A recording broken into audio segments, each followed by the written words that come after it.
Há 20 anos atrás, eu fazia parte de uma mesa, numa associação.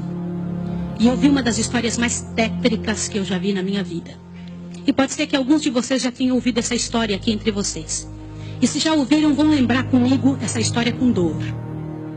Uma certa ocasião, numa igreja de um certo lugar no Brasil, uma mocinha pediu licença para conversar lá na frente, no microfone. Ela frequentava a igreja um ano e pouco. E ela pegou o microfone da mão da moça que estava terminando a escola sabatina e falou: eu tenho que contar para vocês um pecado meu. E as pessoas paralisadas olhando ela falar. E ela disse: eu quero contar para vocês. Estava ali na igreja naquela hora, o pastor se arrumando ali, ajeitando alguma coisa, a esposa do pastor com os 2 filhos, mais ali no lado da esquerda, da minha esquerda, e a igreja toda ali junta. Vocês sabem que entre a escola sabatina e culto a igreja fica bem cheia. E ela disse: eu tenho que contar o meu pecado para vocês.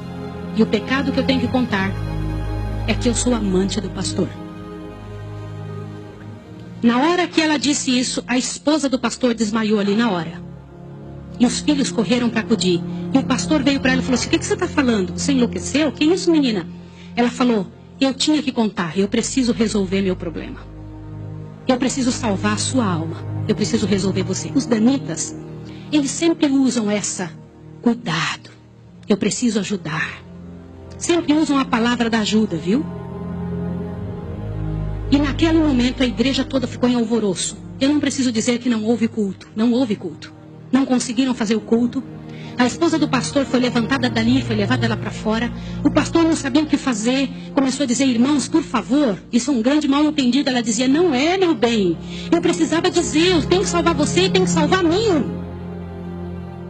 E ela foi levada para um quartinho, a esposa do pastor foi atrás e começou a conversar com ela, e falou com ela, e foi um alvoroço muito grande. E ela disse: olha, eu vou te provar que isso é verdade. Nós combinamos que ninguém nunca ia saber, foi uma coisa muito bem feita, mas eu preciso te contar.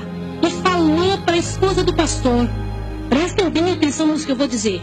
Falou: só tem uma maneira de você me acreditar, vem aqui. O seu marido tem uma marca na genitália dele. E a marca é assim, assim, assim. E a esposa olhou para ela e acreditou nela na hora. Sabe por quê? Porque aquele pastor nunca tinha tido contato sexual com nenhuma pessoa, só com sua esposa. Eles se casaram virgens. E ela disse: ninguém sabe disso. Como é que essa moça sabe? Consegue imaginar o que é isso? E ela também nunca tinha contado isso para ninguém.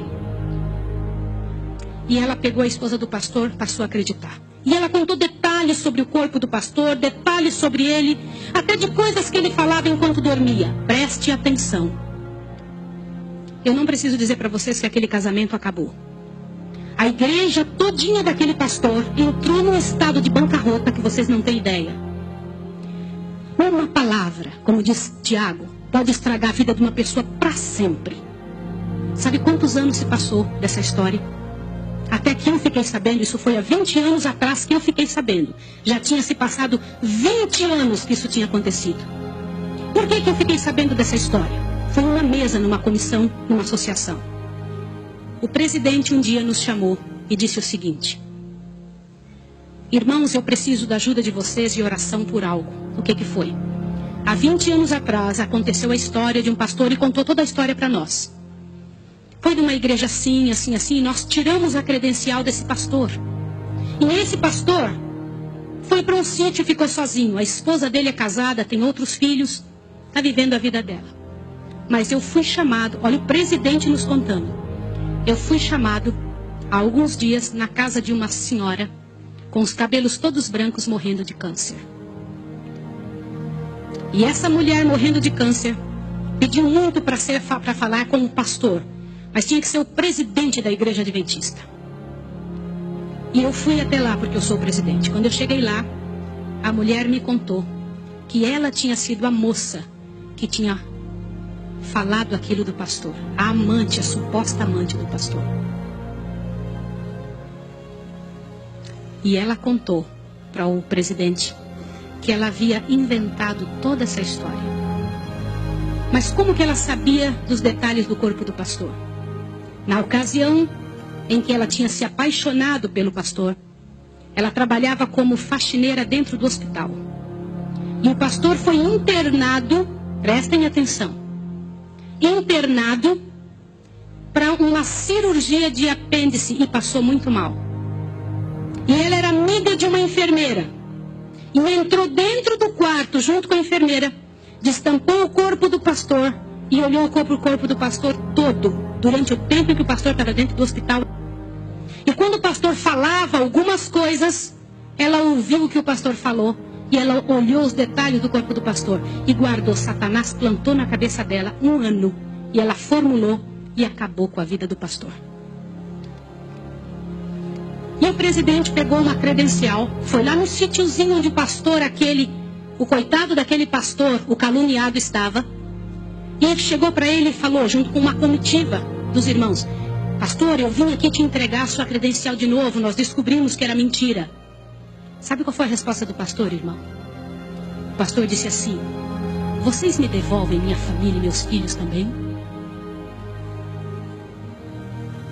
Vocês me devolvem minha reputação? Se vocês não devolverem junto, eu prefiro ficar aqui.